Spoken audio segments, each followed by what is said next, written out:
We're Bat-Mite 89.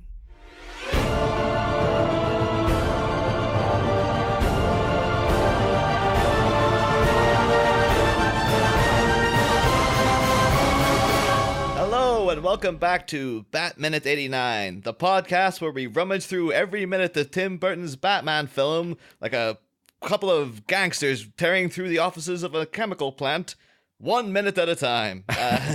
I am one of your hosts, Niall McGowan. And I am here, as always. I am John Parker. And today we have our final episode this week, anyway. Well, it is the final episode this week, but it's also our last episode with our guest, Gaz Flint. Thanks for staying with us for the week, Gaz. So. No, it's been fun. I'm sure. Hopefully there'll be another week down the line. Yeah. Because there's not the most exciting minutes we've given you, so we'll give you like a juicier things to talk about down at some point. Okay. Yeah, before we went into this, I was worried about what we would talk about, but I found quite a few little interesting visual things, at least. But anyway, today we are talking about minute 24.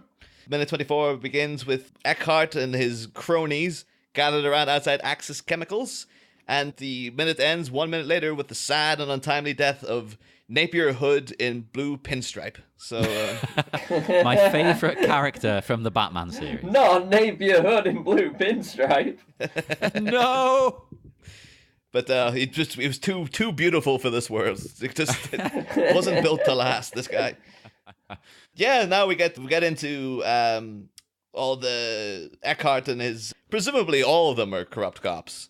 And he's going through the motions of like, this is the guy, showing them the mugshot of Jack Napier as the guy they need to get. So if no one else, get this fella. So, and then he says, in his Eckhart way, shoot the kill. No one. So that was a good impression. Do you notice how he looks so tired, Eckhart? He's just got constant black circles around his eyes. He looks like a mess throughout the whole movie. He looks like a heroin addict. Yeah. I think it might be just the implication that he's obviously not a very healthy man. It could be that he's like an alcoholic and he's just like he's just slubbing it through this detective business to kind of keep his dirty habits going. Yeah, he just doesn't get enough sleep. He's just up drinking all night. And yeah, he doesn't look a man in peak performance, basically. But well, it clears up the thing you were bringing up though this scene on Wednesday, where you were unsure if they were going to try and kill Napier or what, because he very explicitly he wants to kill him, which I'm assuming is to cover up his whole connection to the mob bosses, because he ain't going down. Damn it! Oh yeah, obviously. One thing it seems to be that this does go back to the scene in Grissom's office where he called for like, go get me Lieutenant Eckhart, because obviously Grissom knows that Jack is shacking up with Alicia behind his back, and I think we complained about it at the time, saying like, why doesn't he just Goodfellas style just take him somewhere and shoot him? Like, why is he? But he's going through this whole business now of, I'm going to set up a sting operation where Jack Napier can get killed in the act of doing something, presumably to assuage himself of any guilt, because they'll be like, well, you got nothing on Grissom and Jack Napier's dead. So like that's, if you arrested him, he could be like, I'll tell you everything you want to know about Grissom. But if they kill him, it's like Eckhart gets his little, he doesn't like him either. So it's a little bit of like, I'll let this cop take care of him for me, and then that's all our business cleaned up, basically. So it helps everyone except for Jack, of course. Yeah, that makes sense. Then we cut inside, and the hoodlums quite animatedly wrecking this office, basically. A lot of it is just like tipping over like plants and lifting files and putting them somewhere else and stuff. Yeah, I was initially I wondered what they were doing. Like, are they actually looking for stuff, or are they making it look like they're ransacking the place? Because remember, he's going there to. It's all a setup, no matter whose side you're on. Someone's setting up someone at every stage of this thing. I think Napier does say in that office scene, like, we go in, trash the office, and make it look like industrial espionage. So I think it is like, he wants to rough up the place as much as possible. But then something goes slightly against that later, upcoming. But I'll save that for another couple of minutes. I have to say, though, the most conspicuous looking break-in I've ever seen as well. Because none of these guys that couldn't try to look like gangsters any more than they already are. Like, they have beautiful suits on. They are divine. Yeah. They do. I noticed that. They are very, very well. Apart from, I believe he's called Bob the Goon. Oh, Bob. Yeah. That's his name on IMDb. I'm sure you've already talked about Bob the Goon. Our favourite. Have you seen the clothes he's wearing? That are like 2 sizes too big for him. Did anyone else pick up on this? I think that's a bit of maybe an 80s thing creeping in, you know. Go back and look at him. He stood next to the safe, and he looks like a little kid in fancy dress. It's just surreal. I may have brought this up before, I don't recall, but when you see him stood next to that safe, like Gaz was saying, I also thought he looked like a young Bill Bailey. He's got a vibe of him. Would it be cheap or expensive in Hong Kong to have a replica of these suits made for me? That's what I want to know. I don't know. I've not needed a tailored suit to dress up like a gangster yet. That's what you need for your job interviews, clearly. But that's the thing is as well, like, because they dressed up way too fancy for this job, and it is noted in the original draft that, like, before this, a bit before they go into the chemical plant, of Napier putting on like face paint, like properly, smearing on kind of camouflage makeup, which makes more sense because, like, these guys stand out like a sore thumb. You think at least like dress up in like hard hats and things like that to make it look like, oh no, we're supposed to be here. But it's just like, no, they look, you spot them a mile away and know that these guys are not supposed to be here. Yeah, it definitely looks suspicious, without a doubt. But, and Jack himself, I mean, he hasn't got the face paint, but he's popping the old collar there, because he's too cool for this. You know, he looks like he's trying to hide without hiding. If you know what I mean? It's like, because we've got in this shot as well, like he's Cucumber Boy, as in cool as A. And then Bob looks like he's either really, really nervous or he's absolutely busting to go to the toilet. Because he's just sort of hopping on his feet, just like, okay. Really trying to get things moving. Like, come on, we gotta go. But then, of course, we also have Napier Hood with cutting tool, as he's known on the Batman wiki. Oh, with cutting torch, sorry. Oh my god. Get it right. We've got the general information on him. Real name, unidentified. Alignment, bad. Portrayed by unidentified. So unidentified. And then at the end of his little entry, they just say he's presumed dead because you don't even see. That is fantastic. That poor extra's not even got a name. The poor extra that played him is unidentified. At least we got info on all the other Napier Hoods. So yeah, this guy is kind of getting screwed over. Well, Gaz, you yourself have been, I don't know if it was titled as such, but you have been Man with Briefcase, have you not? In Captain America, the First Avenger, yes, I was an extra when they filmed it in Liverpool. I think that should be your new stage name. If you pause it at the right moment and zoom in, you can see it. But if you are an extra in a film, I'll tell you, you are waiting around for hours doing nothing. It's always sounded quite fun until you kept going on about that. But seems that like you've swapped universes though. Like you are part of the MCU, like the Marvel Cinematic Universe. But here you're coming over here to talk about DC as well. So we can all get along, people. It doesn't have to be either or, you know. So basically, Gaz, you are the reverse of Michael Keaton, who's gone the other way. Oh yeah, are we talking about Michael Keaton in Spider-Man, which I saw the other day and it was very good? Yeah, we can talk about that because I watched it myself. Yeah, he is great. He's although there's a lot of people saying like potentially the Vulture's now like the best Marvel cinematic villain, but I'm kind of like, I think a lot of that's just because it's Michael Keaton. Like it's just the charm he's bringing to it. Maybe. It's just like he's injecting it with a certain amount of energy, and you know it's just more. I'll give him. He's way more interesting than like Chris Eccleston was in Thor 2 or something like that, where it's just like you just barely remember that he's in the film. But you know what? I love Thor. The first one, I thought it was great, right? That second one, I didn't even remember he was in it.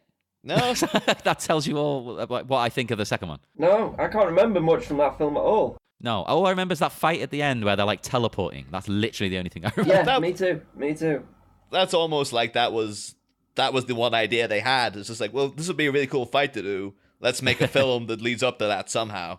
And then this is everything else. Everything in that film is so boring and so terrible. Yeah. I remember even at the end, staying through the end credits, and then it's like you actually get to the end is just him and Natalie Portman kissing, and me and Gaz went to see it together, and we're both just like, what? Like, we sat through all that for that? Whereas Spider-Man Homecoming has the post-credit scene, and that is fantastic as well. But yeah, well, both of them. We don't want to sound like we're Marvel bashers, though. We are fans. I thought when they first cast Michael Keaton in that role, I laughed. So I was like, you just cast the guy in the roles he's played twice before in different films. At first I was like, the casting director's not working the hard that day. They were just like, oh, just get Michael Keaton in to play the Birdman again. Be fine, yeah. But then I realised it's Michael Keaton and he's going to do it justice and it's going to be fun to watch. So I was like, yeah, no, fair enough. But yeah, I suppose we probably should steer back to Batman, really, because... back to Batman. Well, you're in the right place anyway to praise Keaton. He's not in this minute, but he's our boy. Yep. So, yeah. Well, where are we in the minute? I've lost my train of thought. Well, yeah, we've got now Neighborhood with cutting torch has gotten his big moment of opening the safe. And Napier steps forward to look, and he has quite a reaction of very, very deft subtlety of just like the eyes just widened. And he realizes, yep, I am. This is all a setup. We got to get out of here. So, well, actually, I found an interesting distinction between the language used, because he says we've been ratted out, right? Which to me, being ratted out means like, oh, someone's maybe turned on them and informed the police or something like that. Ratted out. Whereas if you look in the original draft, he specifically says we've been set up. Which to me, a setup might indicate more an inside job, which of course, not spoiling anything, it is. Well, I think ratted out does maybe his mind. He's figured out what's happened so quickly, or he might have already suspected, like when because he did try to get out of doing this. But he it could be that he's literally gone like everything's missing. Grissom's obviously moved this. He's ratted us out. The cops are probably on their way. This is all he's ratted us out to the cops to get us to take the fall for what's about to happen. It's hard to tell at this point, even though it's like, oh, I'm going to be killed as well, or what he's actually thinking. But yeah, I mean, I suppose he did actually rat him out to the cops. You know, his contact in the cops. Oh yeah, good old Porkins there. But he does have it's kind of like the last moments of subtlety from Jack Nicholson in this film, because like he does do a very cool sort of like you can read it's a very good reaction, because you can read everything of just like there's a look of I knew it. And there's also, oh God, like it's real, it really got this sort of like, oh, this has actually happened then. Oh yeah, I think maybe he'd convinced himself, even though he knew, like he convinced himself it's not going to happen. And then it did. Yeah. Yeah. It's a testament to him that he's actually shown up to do this job. Because like, he was trying to get out of it. And then he's got all these guys here. He could have just handed this down to Bob and been like, Bob, you take care of it. Like, I'm not going to go and, because what was he doing? Jack Napier doesn't know how to handle a cutting torch. Like, he has to get in Napier Hood with cutting torch to do that for him. I think it's one of those things, though, where, like, they both know what's going to happen, but, like, he can't get out of it. Like, he can't say no to his boss. It's kind of... He'll just be shot anyway, I imagine. It's kind of like, was it in Jay and Silent Bob Strike Back, where, like, Jay's getting on about Bender in the Breakfast Club, saying, oh, if he's such a badass, then why is he showing up to the detention? This is kind of like Jack Napier has been like what we know about him.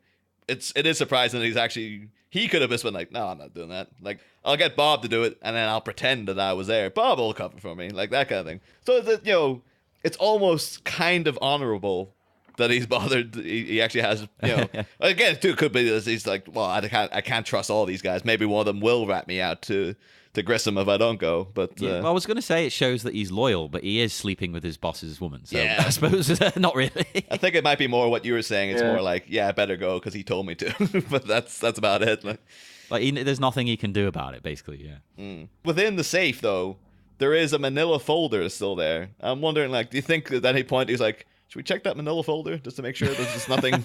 Maybe there's something in that. Like, that was the one thing that was supposed to be in there. It's actually like no one touched the safe. It was actually like, no, you're supposed to get one manila folder. What were they meant to get from the safe? I must have missed that part. Oh, this is one of those things, because we talked about this. It's very like it's almost like kids trying to come up with like a gangster plot of just like, oh, it's some documents and it's, he needs to get the thing from there because that's what happens in gangster movies. It's like Tim Burton and Sam Hamm and stuff. Like they didn't think about the intricacies of what the actual info that was in there and stuff. It's just like, I just need them to get there to get a thing. It's... Yeah, just need them in the chemical plant. Yeah, I'm going to assume it's just some kind of dodgy fake ledger. That kind of thing, But like in The Big Lebowski, when like they're asking what was in the briefcase in the dude's car, and it's like, oh, just papers, just papers, papers and stuff, Well, yeah, papers. Yeah. So hold on, when you've got this Napier crook, is it Napier with cutting tool? What's he called? Napier hood with cutting torch. Yeah. Napier hood with cutting tool. Where's this information from? It's from the Batman Wikia. So the crooks leave this room and they go to another area of the plant, complete with steam coming out of a pipe, which I like that little touch because as we've seen in this movie, steam is everywhere. And it was very helpful because I'd kind of forgotten what we were watching for a while here. So the sight of steam has grounded me once again. I think I do love the music cue here as well. It's something that's never repeated again. It's not like a recurring motif. This music of this dun, dun, dun, dun, dun, dun, dun, dun. It's probably getting you in the mood for like something's gonna go down. It's like things are about to happen now. Like so. Yeah, it's great. I love that. The music's always fantastic in this movie. Even the little tiny incidental things. I even wanted to talk about like the music when you see the cameras in the last episode is really nice as well. It's like, oh, it can do no wrong. This guy, this Danny Elfman fella, except for the last like 15 years of his career. But Yeah. Don't be too harsh. He's our man. Is there a moment in Danny Elfman's career like there is in Tim Burton's career when he just goes shit? I'm wondering that. Oh, did they run parallel with each other?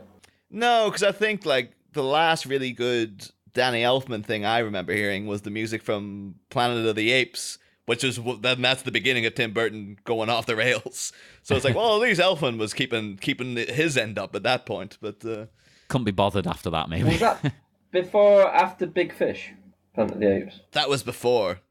I think Big Fish was his last good movie. Tim Burton. I can't remember if Big Fish is before or after Charlie and the Chocolate Factory. So I remember there was... before Charlie and the Chocolate Factory. Yeah, I think it's before. Okay. So I think it's, I had a misstep with Planet of the Apes. Then I thought of Big Fish would have been straight after that. And then it's been... Well, I mean, Big Eyes is good, but it's not, it's not friggin' Edward Scissorhands or anything either, so it's... Well, I'm a big Sweeney Todd guy, but I understand that is very divisive. It's not for everybody at all. Like, it looks great. It's one of those, like, oh, it looks impeccable, but... Well, in Batman, anyway, we get the police running in here. A police officer charges in and screams, "Freeze!" Yeah. And nobody freezes. And a great shootout ensues. Oh, we have action. It's exciting. I've got info on this cop, too, because this cop is somebody. Like, he's a guy. Oh. He's, the freeze copper. Called Mal McGowan? No, his name is Paul Michael. And the thing that most people will definitely know him from is that he had a relatively memorable part in an episode of Seinfeld where, and it's just coincidental because we were listening over because at this point in recording, the show has started airing, so we've been listening back to the old recordings. And I think in the first episode, when we're talking about, or maybe it's the second episode, we're talking about Sam Hamm. And yes. I mentioned the whole Maestro Bob Cobb Seinfeld episode. In that episode, that very episode, this actor appears as oh my God. The people would remember that there's a plot line where the Maestro keeps telling Jerry, like, there's no property in Tuscany. Like, Jerry's like, oh, maybe I'll go to Tuscany. It might be nice. He's like, there's nothing to rent there. You can't go to Tuscany. And Jerry's just really like, well, obviously he's lying. This is he's just trying to lead me on. So he ends up trying to get connections, and he meets up with a guy who's very blatantly a gangster, played by this fella. And he gets him keys to a place in Tuscany, but Jerry's more like, I don't actually want to rent the place. I just want to know that you can get it. But the guy's very forcefully like, oh, you're going to take these keys, aren't you? Like, and you're going to pay me for my services, all this kind of stuff. So, but Paul Michael is like, he's been in loads of stuff that I like. He's in Seinfeld, obviously. He's in the Gilmore Girls. Oh, He's in, that's one for Scott Corelli. He's a fan of that, I think. Yeah, there you go. He's in Frasier. And apparently then tying him back into Tim Burton, apparently in the original Dark Shadows, he plays someone called King Johnny Romano, who was in several episodes. And then, of course, Tim Burton made a Dark Shadows film not too long back. So Yeah. Oh, little connections everywhere, yet again. And then one of the most notable things is that he's married to Marion Ross, who everyone would know is Richie Cunningham's mum in Happy Days. So. Right. Now that you've explained it, I know who you mean, but I wouldn't have. If you just said the name, I'd be like, I don't know what you're talking about now. Yeah. No, you lost me a while ago. But no, but then that Marion Ross, she's also the great grandmother in the Gilmore Girls as well. So it all ties back in together seamlessly. So. Seamless, absolutely seamless. Yeah, but that's Paul Michael, so he's a guy. that's who that guy is. Well, I really like the action in the shootout, I'll be honest, because yet again, much like their look, it feels like an old gangster movie, and like the police have come to raid like a whiskey production plant or something like that, and they're having a shootout with the cops. Yeah, and even the sound effects of the guns sound very old. Like this is sound effects from like an old 1930s or 1940s noir. Just like it's just, the stock sound effects of old timey guns going off.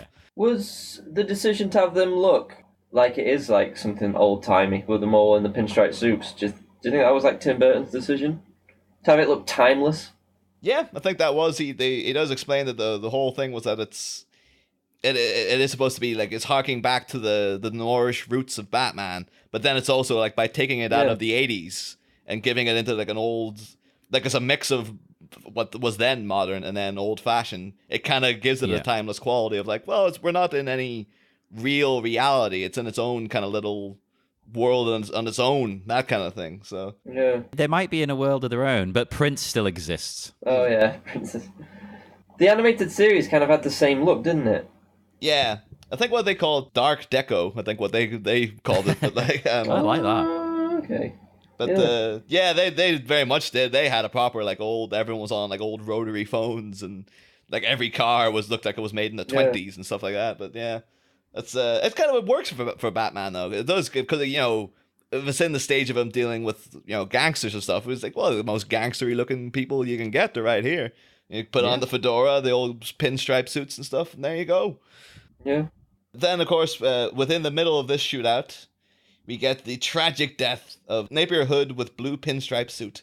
No. So, yeah. Oh, no. Too young. He died too soon. Apparently he was also in the meeting with Grissom, and there's a very blurry photo of him in the Batman wiki. Apparently he's played by a guy who sounds like a gangster, Valentino Massetti. What a name. Yeah. Yes. But consider that makes him sound like, oh, this guy must be like an Italian-American guy. But going through his IMDb, everything seems to be pretty much based around England. Because it's he's basically just a stuntman, but he did like The Crying Game, Alien 3. We had Alien 3 alumni before. She-Wolf of London, Robin Hood in Prince of Thieves. Well, it's certainly not a very English name. I mean, he could be Italian and he's moved here, but it's not the most popular destination for Italians, is it? Yeah. But even that, though, it kind of goes back to the New Avengers and the Italian job. Oh. And then some mothers do have him. So it's like, this guy... no, my God. But I guess it maybe like he's Italian-American parents or something, or maybe just Italian parents, and they moved to England, but... Yeah, it's possible. We do know an Italian over here, so it's not unheard of. But tragically, his time on screen is cut tragically, violently short here, as he just takes a gunshot wound to the chest and then falls backwards through the mirror. And then just as everything's about to kick off, we end the minute. But you end the minute just as Bob the Goon is about to do battle. Yeah, Bob's getting ready because he's preparing to kick some ass. Bob, because I was saying he was that anxious. He probably he was like, I'm ready for this. Like, I know if something goes down, I'm ready to friggin' rock, man. Well, in the original draft though, there is a bit earlier on in this minute where Gordon arrives before the shootout, and he grabs Eckhart and takes him to one side, and he says, I'm going to deal with you later. Yeah. or something to that effect, which I thought was a much more sort of respectable Gordon move. He's actually being Gordon there. He's doing something, some action. Because we get into we'll get into all that next week, but like everything going on with Eckhart is so confusing because it is just like, and Gordon himself does seem like he's all bluster, but then there's again we'll get into it next week, but there's a bit where like he takes Eckhart's megaphone and he's just like, yeah. And he goes to hand it back to him, and Eckhart's gone, and he just has this kind of clueless, like, what? Kind of look on his face. It's like, for the love of God, Gordon, you're the police commissioner. For Christ's sake, take charge of the situation, would you? But, he doesn't do anything in this movie, does he? Or any of the other movies. No. Until Gary Oldman shows up, you're pretty much going to get nothing out of Gordon. So. Yeah, there's absolutely no reason for him to be in this film in any way whatsoever. In terms of the action, that's all I have anyway, so... Yeah, it's all my notes. Have you got anything, Gaz? Anything you need to say? It's your final minute for now. Well, we mentioned it earlier. It might have been in the other minute about Jack Napier. How this is the only time he's been given that name. Usually it's just Joker. He's not got a name. So I was looking up the origins of the Joker to see if he ever had that name in anything else. Oh yeah. And I discovered some interesting stuff. As a lot of people probably know, they based Bill Finger wanted to base the look of the Joker from Conrad Veidt from the film The Man Who Laughed, which is from 1928. Oh no, The Man Who Laughs, sorry. Laughs. Have either of you seen that? I have never watched it. I've never seen it. No, but I think it's like freely available on YouTube, so I might give it a look to see if there's anything else that is noteworthy to bring up about beyond the fact that he's a guy who's smiling and it's with a kind of rictus grin, but... Well, his character is supposed to have been disfigured, so he has a permanent grin. Oh, there you go. There you go. So, yeah, more influence on the Joker there.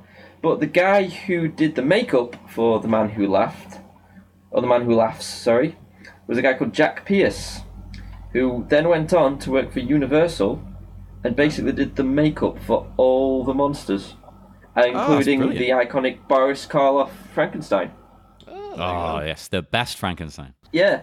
So essentially the man who created Frankenstein also semi-created the Joker. Or the look, anyway.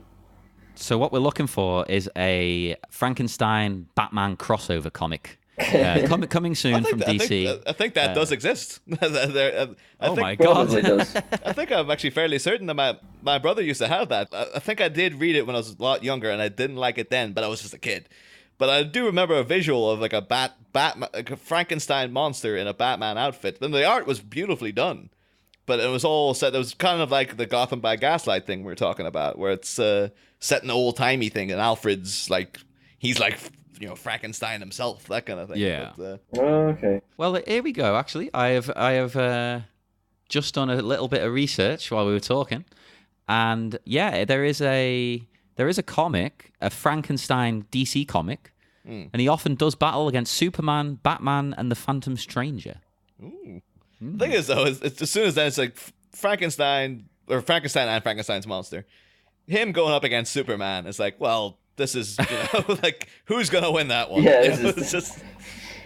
To be honest, anyone going up against Superman, I always find stupid. Yeah. Like, that's something that always it's gets fair me. enough if it's like Wonder Woman or something. It's like, well, she's got her own chops to be able to fight off this guy. And Batman's like, well, he's clever and he's got his arsenal and he knows kryptonite's gonna work and all that kind of stuff. Which is kind of like, well, no, Superman can still kill him in a second if he wanted to. But yeah, like Superman versus Frankenstein is just like, nah, that's over in 2 seconds. No, like Superman would punch his head off. Yeah. Literally, it'd just fall off. I often think that Solomon Grundy looks a bit like Frankenstein's monster. Oh, very similar. Like, yeah, definitely a vibe of that. Yeah, like, definitely in Arkham City. Oh, yeah. There's definitely a vibe of that there. Yeah, well, the thing of them just been a monster revived from the dead as well is just the... Yeah. It's obviously a big Frankenstein tie-in right there, but the other thing is, because remember as well, like we'll get to it when we get to that minutes as well, but the origin of the Joker in this film, when the iconic mirror, like that bit, when he's walking away, I remember he's kind of got a weird stunted walk that makes it look it's a bit like the way Karloff used to walk as Frankenstein. So it's a bit like that might have been Burton was going for, like, well, I'm looking for a kind of Universal monster vibe from, because we've just created a monster right here. So this is, that's what they're going for, kind of thing. So we'll have to save some of that. Yeah. But anyway, that actor, Conrad Veidt, who played, his name's Gwynplaine in The Man Who Laughs, the man with the disfigured permanent grin. He led the most insanely incredible life. He had numerous roles, including The Cabinet of Dr. Caligari. Mm-hmm. Oh. But then he fled Germany in 1933 with his new wife because she was Jewish and the Nazi Party were about to come into power. Don't blame him. Yeah, he settled in Britain before moving to the US in 1941, and he gave all of his life savings to the UK government to help fight the Nazis. Oh. And in America, he took part in persuading the American government to join the war. He helped make movies to show them what was going on. Oh, cool. I did not And know then this. he carried on acting, and he knew that he'd be typecast as a Nazi, so he made sure that every time he was cast as a Nazi, the Nazi was evil. And it was clearly the villain, because he wanted them to be portrayed as bad as they were. He carried on acting, and his most famous role, in America anyway, was Major Henrik Strasser in Casablanca in 1942. Oh, okay. Yeah, I did not know. And then he died of a heart attack in 1943, aged 50. Oh, 43. Yeah, 1943, he was aged 50. So he didn't really get away from Germany for all that long. That's a shame. No, but that short time he was alive, he led quite an amazing life. Yeah, it's kind of it's nice the fact that he's like a guy who's like the basis for like the one of the most iconic villains of all time. He in himself is actually a very heroic kind of fella, but actually then to make sure that he portrayed really evil Nazis, like, well, I'm using my villainous persona to make sure that the greater good is happening, which is that's really nice. That's really noble of him. So sadly, we can't say the same about Saucy Jack here.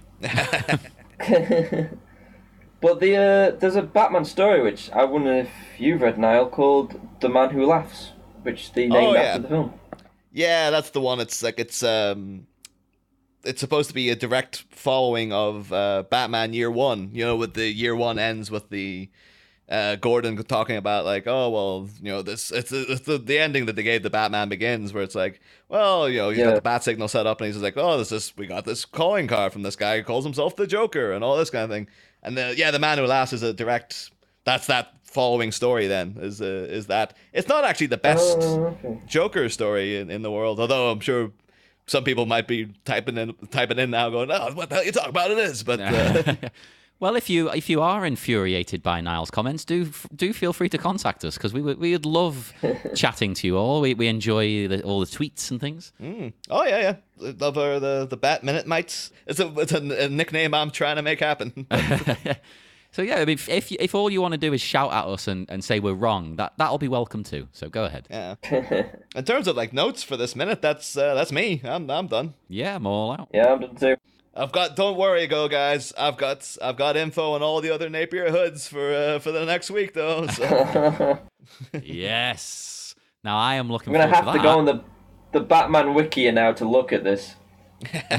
Gonna have to look at all the Napier hoods. Yeah. It's bizarre. They've got like a wiki page for it. Like everybody, like every single character has got one, including friggin' Napier Hood with cutting torch, even though no one knows who he is. But...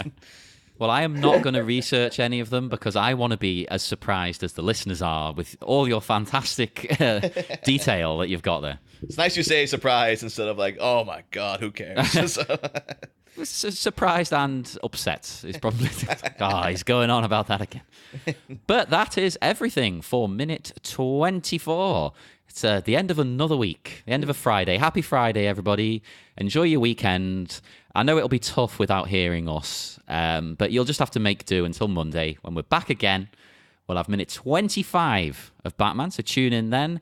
And as I said, message us online, Facebook, Twitter, Instagram, Tumblr, all of them at BatMinute89. Just look for us. There aren't any others. We're the original. We're the best. You know it.